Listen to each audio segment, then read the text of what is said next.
Good morning, good morning, good morning. I hope you guys are having a wonderful day. My name is Dr. Boyce Watkins, and I want to say welcome to drboycetv.com, the home for intelligent Black people. I hope you guys can hear me okay. Give me a yes in the chat if you can hear me all right. And also, as you come into the chat, please shout out your city. This is not going to be a long conversation because I don't want it to be long, and I've got a meeting in a couple of minutes. But y'all are my people, and I talk to you every day, so I want to come in here and say hello to you. So anyway, Stacey Abrams is running for governor in the state of Georgia. And I saw this interesting article in NPR where it basically says Black men, a key voting bloc, leave Georgia's race an open question. So what's going on, Dolan Carter? I see you in there, Dolan. Is that Stacey Abrams and her campaign? They're trying to figure out how do we get Black men to show up to vote for us? How do we get Black men to back us up? And Hoffa B says Mark Lamar Hill's on Twitter coming at you crazy. Mark Lamar Hill, unfortunately Mark Lamar Hill's become a political operative, and I was happy to mentor him because I think he's a great scholar. But the problem with Mark is that when Black people start getting too aligned with these political interests that are controlled by white people, they end up losing their place. They end up losing their positioning, mainly because you live in an anti-Black society.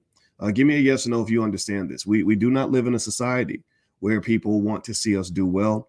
We do not live in a society where people want us to prosper. We do not live in a society where people want us to benefit. In fact, you live in a society where nobody even expects you to benefit from your own labor. Remember, America was built on Black slave labor. That's why I participated in Tariq Nasheed's reparations rally this weekend, because there's a debt owed. There's a $13.5 to $14 trillion debt that is owed to Black people. And if you read books by Dr. Claude Anderson, who I went to go see last night, by the way, he sends his regards, he sends his love. He's not going to come public very much because, he's getting older.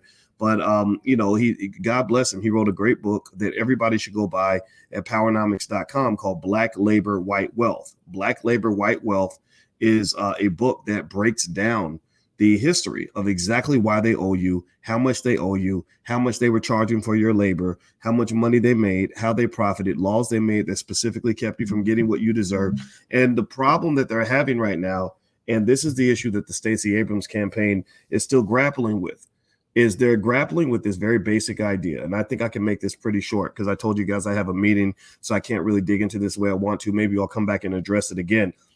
They're grappling with a very basic question of, damn, what do we do with the fact that Black men are not as dumb as they used to be? What do we do with the fact that the Black voter base is actually listening to people like Dr. Boyce Watkins and Dr. Claude Anderson, and they're actually learning the history of racism in America? They're actually learning what they actually deserve.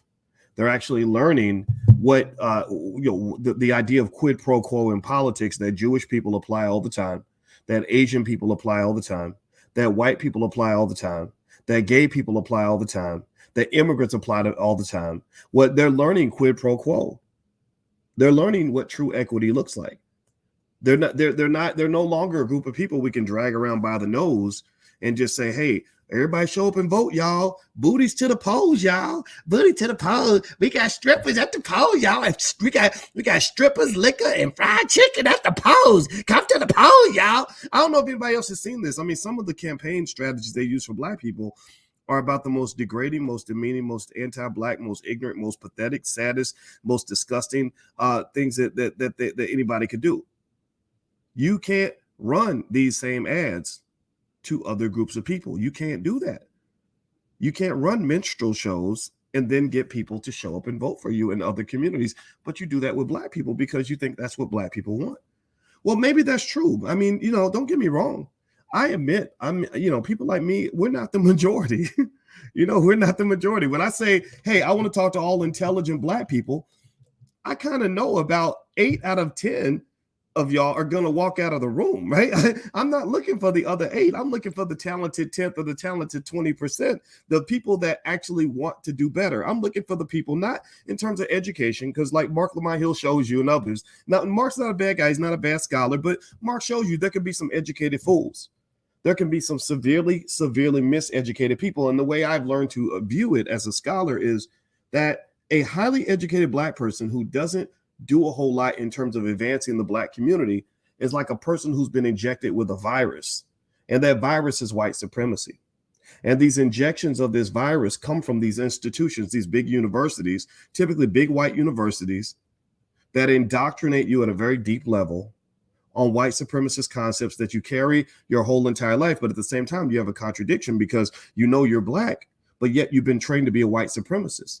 So what happens then? Well, then you become some highly educated or some wealthy Negro who ends up claiming the Black flag, claiming to be pro-Black, but you're doing things that are not benefiting the Black community. That's where you get the Shaquille O'Neals and the Charles Barkleys and the LeBron Jameses who went out of their way to argue in favor of the NBA, in favor of those who were attacking Kyrie Irving. Pay attention now. They were going after Kyrie this weekend over a retweet. You can't tell me that there's any way you can justify this idea that this man should be punished for a retweet. You didn't go after Jeff Bezos. Why? Well, because Jeff Bezos is white, rich, and powerful. You didn't go after Amazon, but you go after Kyrie Irving. Amazon is making money from this documentary.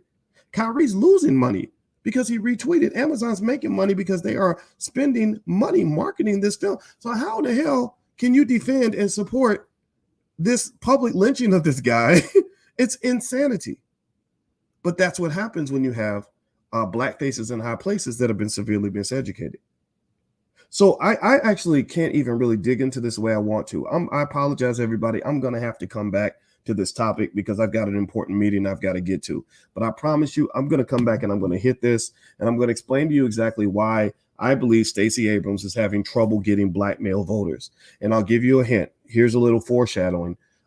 It mostly relates to the fact that even though you have a Black face like us, Stacey, and I don't have anything against you, Stacey, you are unfortunately in alignment with individuals who have proven to have zero interest in supporting the success of Black men in this country. It ain't who you are, Stacey, that people have the problem with. It's who you rolling with, who you rocking with. You're rocking with people that are pushing the LGBT agendas down our throats. You're rocking with people that are putting immigrants ahead of Black people. You're rocking with the same president, Joe Biden, who incarcerated more Black men than anybody in American history. You're rocking with people that won't even say the word reparations. So it's not you. It's not Stacey. I think Stacey is very nice. She seems very smart. It's who your backers are. And that makes sense, right? Think about this. If I walk into Burger King and my cousin is wearing a Burger King uniform, I know he's my cousin. I know he loves me. And he says, yo, man, I'm going to help you out. I'm going to get you some free cheeseburgers, right? Or I can get you a job at Burger King. I'm like, cool. Okay, thank you, cuz I appreciate that, right? But here's the thing. My cousin is my cousin. But first of all, he's giving me food that's going to make me sick and kill me eventually, give me diabetes and all that. But then second of all, if I say, hey, cuz, I need your help. Can you help me with something? He's going to say, yeah, man, I would. But my boss says I can't. Or let's say that I come in and let's say I'm really hungry. And I say, hey man, can you slip me a cheeseburger, man? Can you hook me up? And he'll be like, man, I can't because my boss is watching. My boss says I can't give you nothing. And he's like, man, I'm really hungry. Can you help me out? Like I'm starving, man. He's like, nah, man, I can't because my boss is telling me. So here's the thing. It's not that my cousin doesn't love me.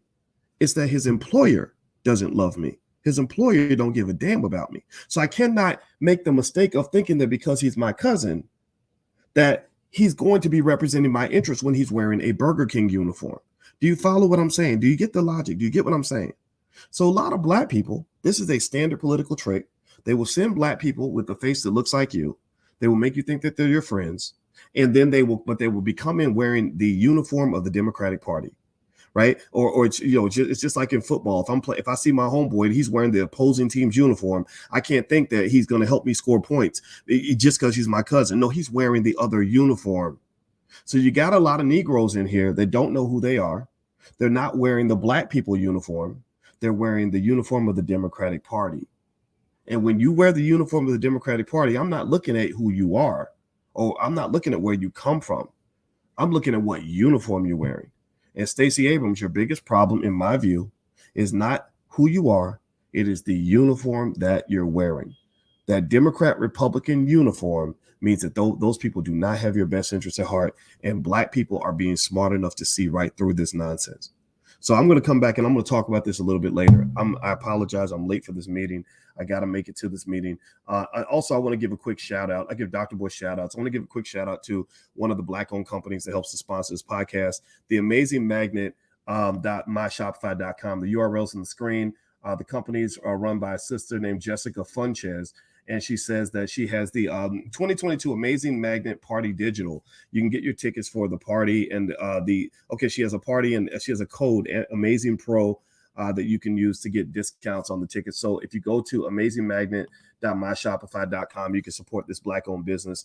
If you'd like a Dr. Boy shout out on this podcast, you can go to drboysfinance.com and I'll shout out your business. There's a fee attached. That's how we raise money, but it's not a big fee. So feel free to go there. So if you could, please hit the thumbs up button, thumbs up, share, subscribe. I promise you I'm going to come back and do a deeper analysis on the Stacey Abrams stuff and everything else. But right now, I got to get to this meeting. So I love you guys. I hope you have a wonderful day. God bless you. And I'll talk to you soon. And remember, your goal is to be free. So if you want to go vote in the elections or whatever it is, don't think I'm ever going to tell you not to. I will never tell you what to do. I'm just going to tell you what I'll do, and I'm going to tell you why. And that's really the goal. I don't want you necessarily doing anything that supports any agenda that does not work for you. And that's the closest thing I can do to showing you that I really love you and I want what's best for you. So take care, guys. Have a good day. God bless you. Thank you for listening. I'll see you in a little bit. Peace.